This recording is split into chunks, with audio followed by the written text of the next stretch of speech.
Hello students. आज की इस वीडियो में अपन डिस्कस करने वाले हैं असिम्प्टोट इवैल्यूएट करने के मेथड्स। ठीक है, कोई भी आपको xy में इक्वेशन दे रखी है, कोई भी आपको कार्टेशियन फॉर्म में एक इक्वेशन दे रखी है, तो उसके लिए उस पर्टिकुलर कर्व के लिए अपन असिम्प्टोट्स कैसे कैसे इवैल्यूएट करेंगे। इधर की तरफ मैं इस पर्टिकुलर के स्टेप्स लिखते जा रहा हूँ, इधर की तरफ इस पर्टिकुलर क्वेश्चन को सॉल्व करूंगा तो मुझसे समझना। देखिए, सबसे पहले स्टेप 1 अपन सबसे पहले चेक करेंगे कि आपके कोई भी एसिम्प्टोट एक्सिस से पैरेलल है कि नहीं है। तो असिम्प्टोट्स पैरेलल टू एक्सिस के पैरेलल कोई एसिम्प्टोट है कि नहीं है।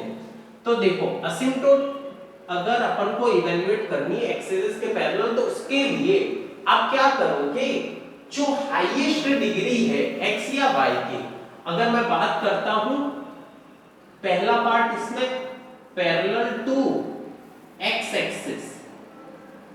एक्सिस के पैरेलल अगर आपको असिम्प्टोट कैलकुलेट करनी है तो हाईएस्ट या coefficient of highest degree of x equal to 0। तो यहां पर अच्छे से देखो, फर्स्ट स्टेप के लिए आपकी हाईएस्ट डिग्री x की क्या है, इस पर्टिकुलर एक्सप्रेशन में हाईएस्ट डिग्री क्या है, x की 2 x स्क्वायर वाली टर्म है ना। तो सबसे पहले पैरेलल टू x एक्सिस में क्या लिखोगे, coefficient of highest degree of x equal to 0। तो यहां पर क्या है, 1 इक्वल टू 0 रखो तो नॉट पॉसिबल। ठीक है, तो no asymptote parallel to x axis के पैरेलल कोई असिम्प्टोट नहीं होगी। वैसे के वैसे y के लिए क्या करोगे, पैरेलल टू y एक्सिस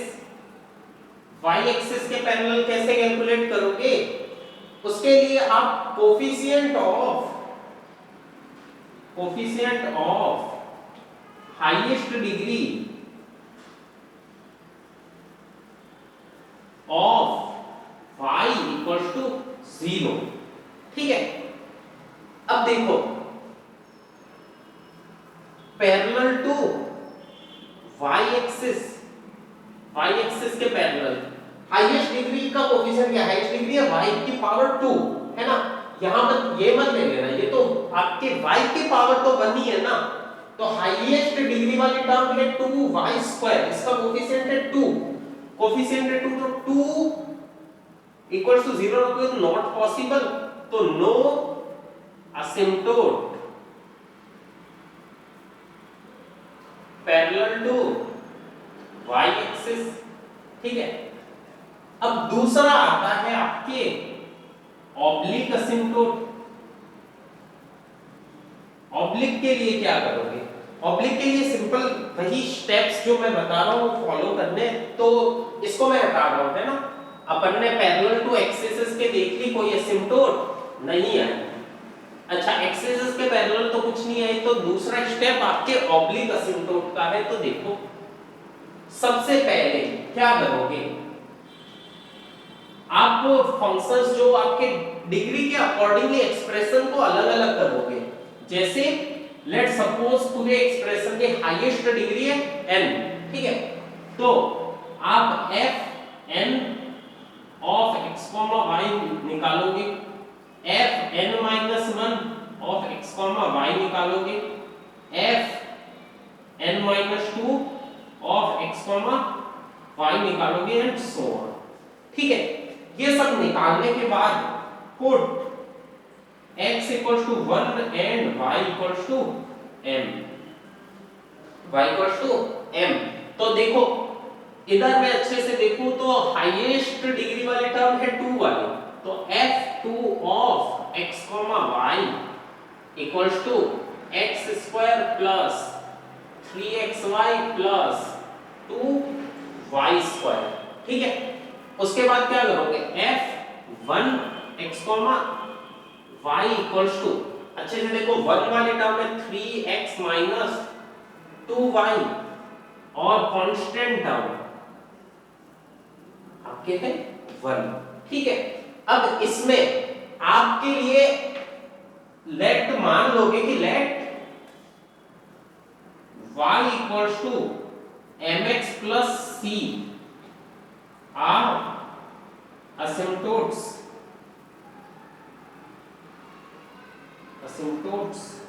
ठीक है, अच्छा उसके बाद क्या करोगे कि मान लो कि y equals to mx plus c asymptotes है, तो m और c की वैल्यू आने पर अपनी asymptotes आ जाएगी। तो पहले अपन कैलकुलेट करेंगे वैल्यू m की, किससे, put x equals to 1 and y equals to m in above equations. तो जैसे ही रखोगे f2 ऑफ m क्या आएगा, 1 प्लस 3m प्लस 2m²। ठीक है, अच्छा फिर f1 ऑफ m क्या आएगा, 3 minus twice of m, f0 of m क्या आएगा, 1। ठीक है, अच्छा तो अब क्या करोगे, जो हाईएस्ट डिग्री वाला एक्सप्रेशन है, हाईएस्ट डिग्री वाला एक्सप्रेशन को आप क्या रखोगे, 0। तो लिखो कि f2 of m equals to 0 for values of m। m की वैल्यूज के लिए क्या करोगे, इस एक्सप्रेशन को 0 रखोगे, तो यहां पर आएगा 2m² plus 3m plus 1 equals to 0। ठीक है, अब देखो इसको फैक्टराइज करो, 2m² plus 2m plus m plus 1 equals to 0। अच्छे से देखो 2m plus 1 into m plus 1 equals to 0, factors बन गए इसके। तो m की दो वैल्यू आ गई, -1, -½ अब अगर m की वैल्यू नॉन रिपीटेड आए, मतलब नॉन रिपीटेड मतलब कि यहाँ पर पावर्स जो है सारे लीनियर फैक्टर की 1 1 हो, तो कैसे कैलकुलेट करेंगे अपन एसिम्प्टोट्स। देखो तो m की value put fn of m equals to 0 है ना, एंड गेट m की वैल्यूज आ गई। m की वैल्यूज आने के बाद आप क्या करोगे कि इसमें नेक्स्ट स्टेप में m की वैल्यू आने के बाद आप क्या करोगे, c की वैल्यू कैलकुलेट करोगे। तो m equals to let's suppose आया m1, m2 and so on. ठीक है, नॉन रिपीटेड रूट्स है इसके। तो उसके बाद अगर पहला पार्ट इफ m या कोई भी m इज नॉन रिपीटेटिव, अगर नॉन रिपीटेटिव रूट्स है तो क्या करोगे, fn dash of m into c plus fn minus 1 of m equals to 0 रख के c की वैल्यू फाइंड करोगे। यहां पर देखो कैसे, फॉर m इक्वल्स टू -1, आप यहां पर अच्छे से देखो, ये f2 है, तो f2 dash of m into c plus f1 of m equals to 0। ठीक है, f2 का डैश लोगे तो इधर आएगा 4m plus 3 into c plus 1 वाले में ये रहा 3 माइनस 2m इक्वल्स टू 0। तो c इक्वल्स टू क्या आ जाएगा, 2m minus 3 upon 4m plus 3। ठीक है, अच्छा तो अब m की वैल्यू रख दो, c इक्वल्स टू यहां पर रखोगे तो माइनस का 2 माइनस 3 अपॉन माइनस का 4 प्लस 3। तो यहाँ पर ऊपर की तरफ आ जाएगा माइनस का 5, नीचे आ जाएगा माइनस का 1, माइनस माइनस प्लस, तो c की वैल्यू क्या आ गई, 5। तो आपके असिम्प्टोट आ गई y equals to mx plus c। ये आपके एक असिम्प्टोट आ गई। वैसे के वैसे अगर आप m equals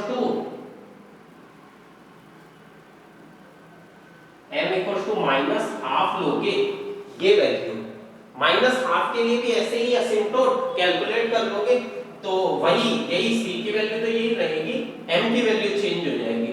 2 into minus half minus 3 upon 4 into minus half plus 3 c equals to, ये दोनों कैंसिल आउट, माइनस 4, ये दोनों कैंसिल आउट 2, तो यहां पर आ जाएगा माइनस 2 प्लस 3, तो माइनस 4 आ गया। तो असिम्प्टोट दूसरी क्या आ जाएगी, y equals to minus x upon 2 plus, ये दूसरी असिम्प्टोट आ गई। तो ये असिम्प्टोट इवैल्यूएट करने का आपका तरीका है जब आपके n रिपीटेटिव ना हो। अगर second case, if m is repetitive,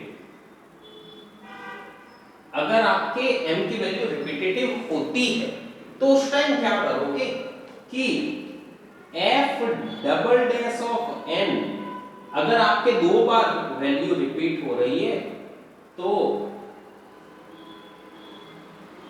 c plus f, इधर n माइनस 1 है, f इधर आएगा m और इधर n, और यहां पर वैल्यू आएगी n माइनस 1 वाला फैक्टर m और n माइनस 2 वाला factor of m equals to 0।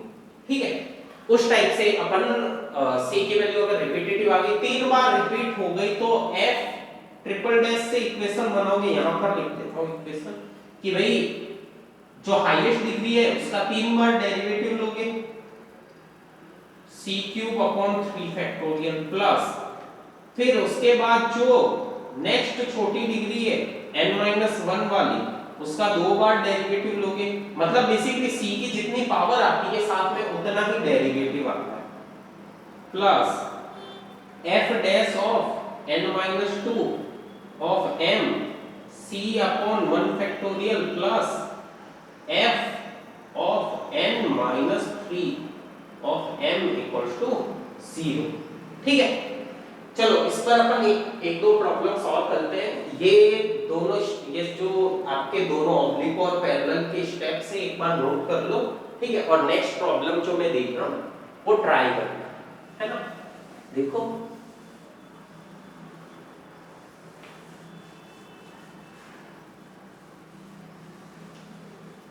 तुमको असिम्प्टोट्स कैलकुलेट करनी है, तो दे रखा है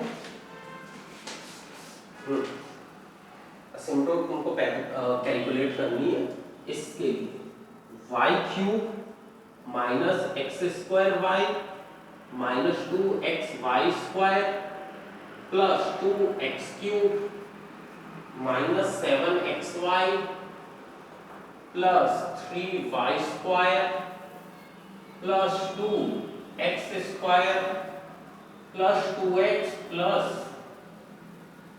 2y प्लस 1 इक्वल्स टू 0।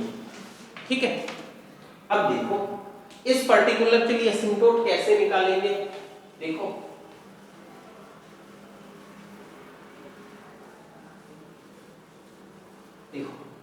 सबसे पहले पैरेलल टू एक्सिस, सबसे पहले क्या करोगे, parallel to axis, parallel to axis के लिए क्या करोगे, हाईएस्ट डिग्रीज देखोगे, यहां पर क्यूब है, यहां पर क्यूब है, ठीक है, x की और y की हाईएस्ट पावर देखोगे। ठीक है, तो इसका कोफिशिएंट 1 भी 0 नहीं हो सकता और 2 भी 0 नहीं हो सकता, इसका मतलब no asymptotes parallel to axis, axis के पैरेलल कोई एसिम्प्टोट्स नहीं आएगी। ठीक है, अच्छा एक्सिस के पैरेलल नहीं आए तो ऑब्लिक, ऑब्लिक के लिए सारे एक्सप्रेशन अलग कर दो, थर्ड डिग्री वाले टर्म m रख देता हूं, यहां पर m क्यूब, इधर की तरफ x को तो 1 रखना है, y को m रखना है, तो minus m minus 2m square plus 2, ये पूरी 3 डिग्री वाली टर्म है ना, और उसके बाद ये 2 डिग्री वाली टर्म है, और ये 1 डिग्री और ये कांस्टेंट टर्म है। ठीक है, पहली चीज तो अपन को 3 की ही जरूरत पड़ेगी, क्योंकि जितनी हाईएस्ट डिग्री होती है ना उतनी ही एक्सप्रेशन की अपने को जरूरत पड़ती है। ठीक है, तो F2 भी निकाल लो। F2 निकालोगे तो यहां पर अगर अच्छे से देखो क्या आया, ये रहा -7m plus 3m square plus 2, और F1 निकालोगे, 1 के लिए देखो क्या आया है 2 प्लस ट्वाइस ऑफ l। अब हमेशा भी 3 की जरूरत नहीं पड़ेगी, अगर नॉन रिपीटेटिव रूट आ गए तो दो एक्सप्रेशन से ही अपना काम हो जाएगा। नेक्स्ट देखो, अब क्या करोगे, F3m इक्वल्स टू 0 रखोगे फॉर वैल्यूज ऑफ m, तो m cube minus 2m square minus m plus 2 equals to 0। देखो फैक्टर्स बन रहे, m square common, m minus 2 minus 1 common, इधर m minus 2 equals to 0, m minus 2 common आ गया, m square minus 1 equals to 0। ठीक है, तो इधर की तरफ आ गया m minus 2 into m plus 1 into m minus 1 equals to 0, तो m की 3 वैल्यू आ गई 2 माइनस 1 1। ठीक है, अब नॉन रिपीटेटिव रूट्स आए हैं, तो आपके यहाँ पर जो असिम्प्टोट्स आएगी, यहाँ पर जो आपके असिम्प्टोट्स आएगी वो कैसी आएगी, आपके इन दोनों इक्वेशन से c की एक ही वैल्यू आएगी, नॉन पैरेलल असिम्प्टोट्स आएगी। ठीक है, अच्छा तो उसके लिए आप अगर अच्छे से देखो यहाँ पर वैल्यू रखो कि फॉर m इक्वल्स टू 2, पहले तो एक्सप्रेशन इवैल्यूएट कर दो c का कि f3 का डेरिवेटिव लोगे into c plus f2 of m equals to 0, तो 3 का तो डेरिवेटिव तो 3m स्क्वायर माइनस इधर आ जाएगा 4m minus 1 into c plus second का आ जाएगा 3m square minus 7m plus 2 equals to 0। तो c की वैल्यू क्या आएगी, minus 3m square plus 7m minus 2 upon में डिवाइड में ये आ जाएगा 3m square minus 4m minus 1। ठीक है, m की वैल्यू 2 रखोगे तो c आ जाएगा, c1 नाम दे दो। ठीक है, c1 आ जाएगा आपके माइनस 3 इंटू 2 का square 4 plus 7 into 2 minus 2 upon 3 into 4 minus 4 into 2, और इधर आ जाएगा माइनस 1। तो c1 की वैल्यू क्या आ रही, ये हो गया 12, ये 14, ये 14 माइनस, तो ये तो 0 आ गया, c1 क्या आ गया 0। दूसरा m की वैल्यू लो फॉर m इक्वल्स टू -1, -1 के लिए लोगे तो c2 की वैल्यू देखो, इससे असिम्प्टोट क्या आ गई, y equals to twice of x, क्योंकि आपके कांस्टेंट तो 0 है। c2 की वैल्यू क्या लोगे, c2 की वैल्यू रखने के लिए यहाँ पर -1 रख दो इसी एक्सप्रेशन में, तो -3 -7 -2 अपॉन -1 रखा तो इधर 3 और इधर की तरफ +4 -1, तो ये वैल्यू आ जाएगी माइनस का 12 अपॉन नीचे 6 कैंसिल आउट हुआ तो -2, तो असिम्प्टोट आ जाएगी y equals to -x -2 for m equals to 1 के लिए c3 की वैल्यू क्या आ रही है, c3 की वैल्यू रखोगे यहाँ पर m इक्वल्स टू 1 तो -3 और साथ में +7 -2 अपॉन नीचे क्या आ जाएगा 3 इंटू m स्क्वायर यानी 1 -4 -1। ठीक है, तो यहाँ पर अगर अच्छे से देखो वैल्यू बची है 2 और नीचे अगर अच्छे से देखो तो वैल्यू बची है -2, कैंसिल आउट हुआ तो -1, तो y इक्वल्स टू m की वैल्यू है 1 तो x -1, एक असिम्प्टोट ये, दूसरी ये और तीसरी ये। ठीक है, ये आपके 3 असिम्प्टोट्स आई है। अच्छा अब देखो एक रिपीटेटिव टाइप का एग्जांपल अपन लेकर देखते हैं, ठीक है। ये वैल्यू, ये सारी चीजें समझ में आई है अच्छे से। अच्छा, अब रिपीटेटिव टाइप का एग्जांपल लेकर देखते हैं। देखो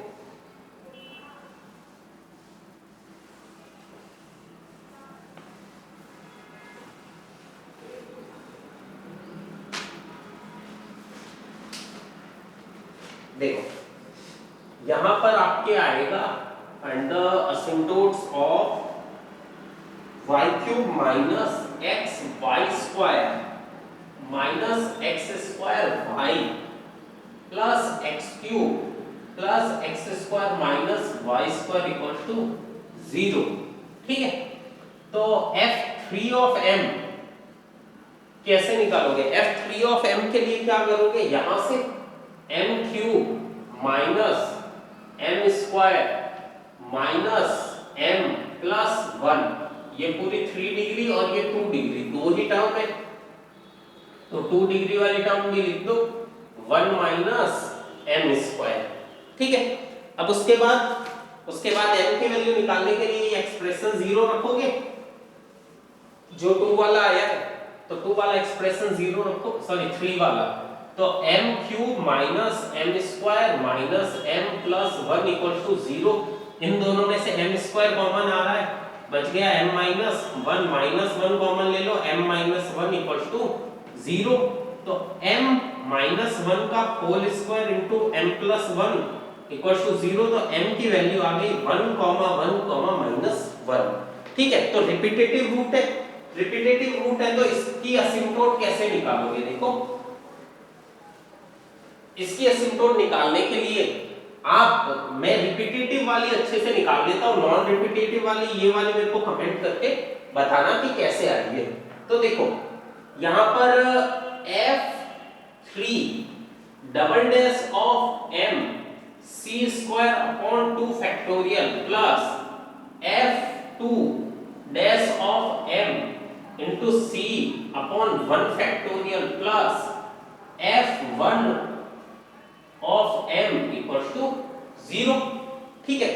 m की वैल्यू तो 1 है, तो पहले इसका डबल डेरिवेटिव लो, सिंगल डेरिवेटिव लोगे तो 3m स्क्वायर, डबल लोगे तो 6m, इधर माइनस 2m और वापस लोगे तो माइनस का 2 into c square upon 2 plus इसका सिंगल डेरिवेटिव लोगे तो माइनस का 2m, इधर c अपॉन 1 प्लस f1, आगे तो कोई टर्म ही नहीं है तो 0, ठीक है।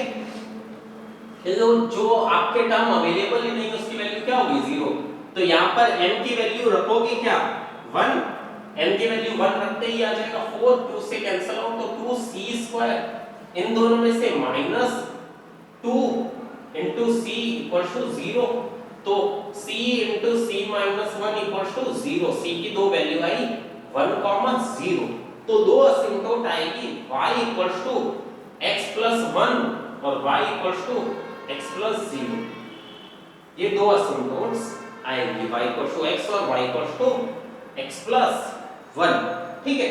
तो असिम्प्टोट में इसी टाइप के सारे क्वेश्चंस बन सकते हैं, ठीक है। आई होप आपको सारी चीजें समझ में आई होंगी, okay. Thank you. Next video